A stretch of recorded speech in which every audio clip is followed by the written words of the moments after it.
we're going to talk about the first problem on the next worksheet. Okay, so what we did with worksheet number 3 is we combined motion and kinematics with forces. And now we're going to talk about components again because this stuff matters. All right, so here we've got some people on a roller coaster. I'm going to assume that you at least have had the opportunity to ride a roller coaster at this point in your lives. If you hadn't, just imagine being on a car or a wagon with no brakes and going down a hill. It's about the same. Roller coaster safer. All right, so here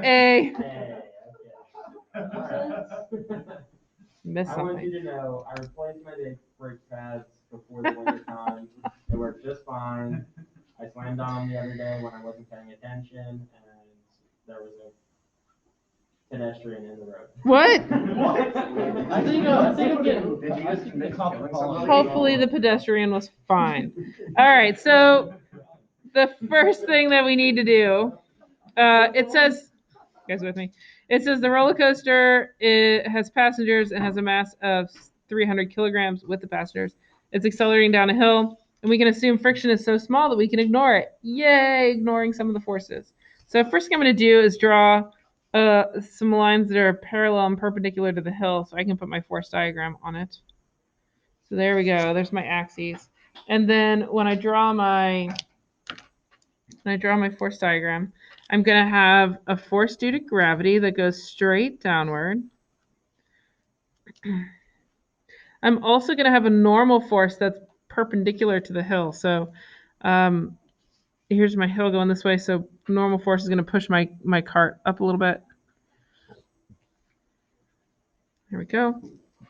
We're also going to have to grapple with some component vectors.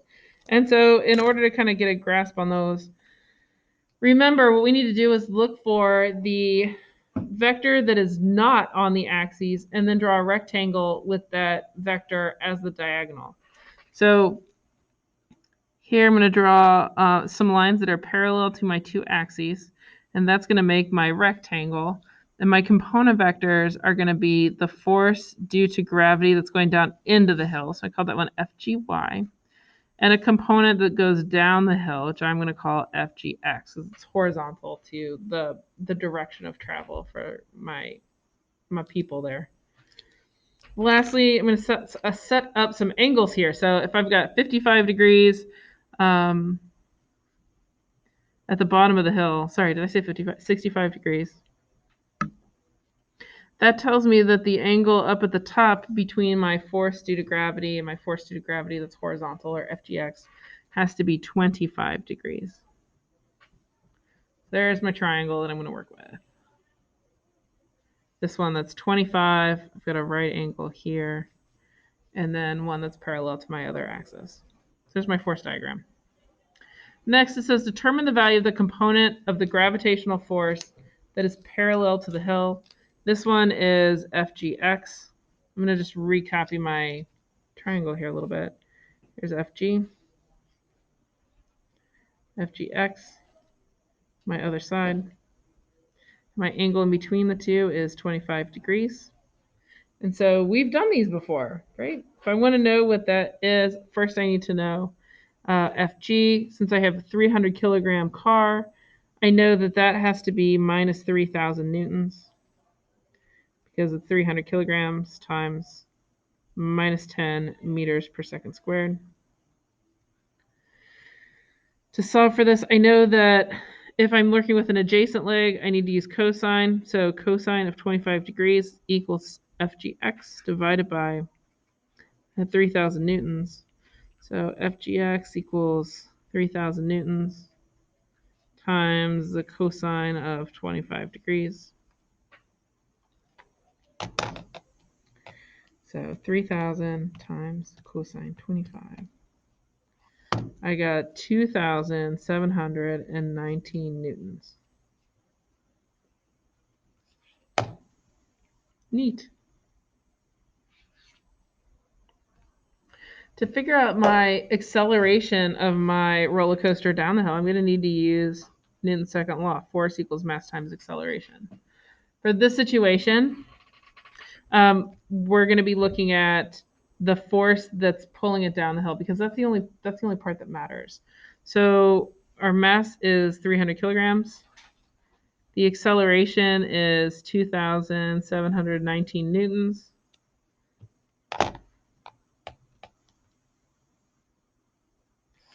Hang out. That's not right. We're going to rearrange this. Sorry, I'm so sorry. We're trying to solve for acceleration and not for force. That's where I screwed up. So our acceleration is going to equal the force divided by the mass. Our force here is 2,719 newtons divided by our mass, which is 300 kilograms.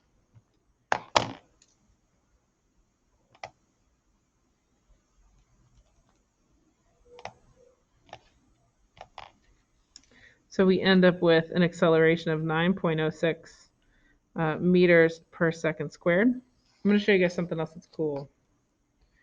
So if I take the same triangle and I redraw it, so I've got the same triangle, right? Here's 25. Only acceleration is a vector just like force is. So if I take my acceleration due to gravity, which is minus 10 meters per second squared, and I do the same math that I did up here, I can figure out this acceleration by doing the magnitude of that one side times the cosine of the angle. So if I do minus 10 meters per second squared times the cosine of 25. Oh, dang. I get 9.06. How cool is that? So you can do this either by using Newton's second law, or you can use trig to figure out that acceleration. And you get the same answer both times. Isn't that neat? I told you guys, there's more than one way to solve most problems in physics class. So last part says if they're traveling 4 meters per second at the time shown in the picture, how fast will they be traveling at the end of the straight stretch 20 meters later? So we've got an initial velocity of 4 meters per second. We've got a distance of delta x of 20 meters. We know that the acceleration is 9.06 meters per second squared. The way that we're going here, those should all be positive. And what we want to find out is the final velocity. So in order to do that, we're going to use our equation that says our final velocity is equal to, no, that's not the right one. This is the farthest I've gotten today, guys. This is exactly where I wanted to be. So we would have to use this last one down here. Final velocity squared equals initial velocity plus 2a delta x. So our initial, I'm going to put 16 meters squared per second squared plus 2 times 9.06. It's 20. You gotta elaborate on this hit and run you did. Hit and run? I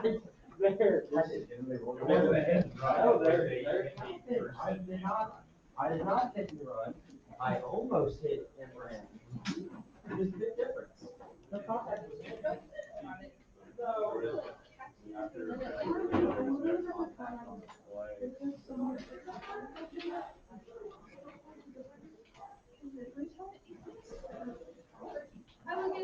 See ya.